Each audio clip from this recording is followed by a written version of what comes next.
าชมบรรยากาศสวนผักหน้าบ้านทุกคนหรือว่าสวนมินิมอลหน้าบ้านนั่นเองคอยค่ำยามแรงก็จะหดผักหดมีซี่สอมทุกคนโอ้ยสะอ่อนแถว่าสลัดกะหวานพอดีบงเลยผักกาดกะงามแถว่าโยนพอดีบง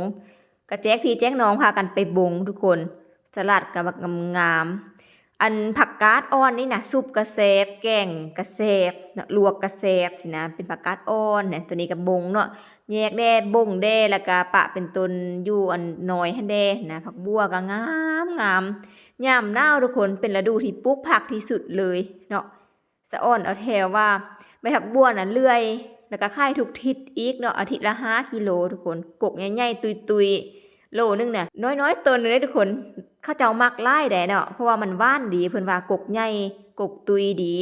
เกลือต้นหวานผักกาดอันผักกะหล่ำเนาะกะหล่ำหัวเลยทุกคนตัวนี้กะหล่ำปีบ่จะเอิ้นกะหล่ำหัวบ่หรือกะหล่ำหยังกะหล่ำเนี่ยใส่ข้าวปุ้นฮ้อนหั่นน่ะเนาะอุ้ยงามนี่ก็งามไว้แถวว่านี่ก็ได้ส้มเป็นพืชหน้าหนาวที่สุดเลย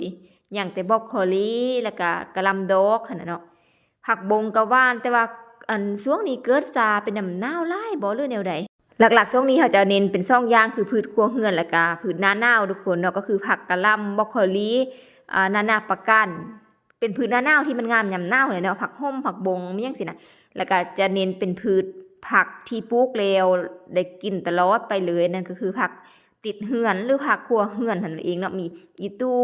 หัวสิไข่ใบขี้หูดแล้วก็มีหอมแป้นหอมแผ่ว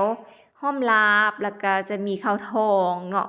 ผักหอมผักสี่ประมาณนี้เนาะที่เฮาแบบต้องได้ติดเหือนไว้เนาะผักบวกยังสินะอันนี้ต้องได้ติดเหือนไว้เด้ทุกคนเห็นบ่ตัวนี้น่ะบ่ต้องย้ายต้องยังเลยเพียงแต่หดน้ำทุกคนแล้วก็มันแก้แล้วก็ตัดเนาะแก้แล้วก็ตัดแก้แล้วก็ตัดแบบนี้เพาะงามๆแบบนี้ไปเลยเนาะอันนี้ยังบ่ได้แพร่เต็มที่เด้นี่นะถ้าก็บงถ้าก็ติดเนาะก็จะเป็นประมาณนี้เลยทุกคนแต่ว่าผักกะหล่ำบ่หรือสลัดหยังบ่ช่วงหน้าสิเพิ่นก็จะงามเป็นพิเศษเนาะผักกาดผักหยังสินะอันนี้ก็บงใหม่ทุกคนตัวบงก้อนงามก้อนตัวบงกำลังก็งามนำลังไปเนาะฝุ่นธรรมชาติฝุ่นออร์แกนิกของเฮานั่นเองทุกคนแต่ออนซ่อนได้ตัวนี้แม่เฮ็ดผู้เดียวเลยบ่ได้ซอยจับซอยบ่ายหยังจักเล็กจักน้อยเลยมันจะมาเอาผักไปกินแล้วก็มาถ่ายวิดีโอนี่เลยทุกคน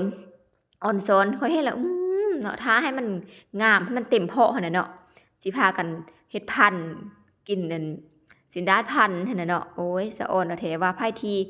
อันอยากปลูกผักไว้กินก็ยามหนาวนี่แม่นเหมาะที่สุดเลยเด้อทุกคนเด้อปีนี้เซากิ๊กตัดดอกไม้ออกไปเนาะเพราะว่าเซากิ๊กบ่ร้อนสิหดน้ำ มาปลูกผักไว้แทนเอาเพราะว่าจะได้ไปเก็บมะขามนี่เนาะ